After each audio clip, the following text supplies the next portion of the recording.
افسان سری چند سالانه افسان سری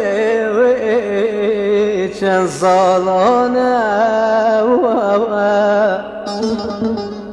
گل بر جات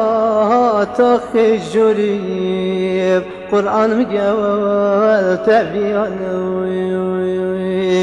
تجی پیشاهدی رو بار قرآن میگه و بیانوی آخ رو بارو آخ نازکو آخ نازدارو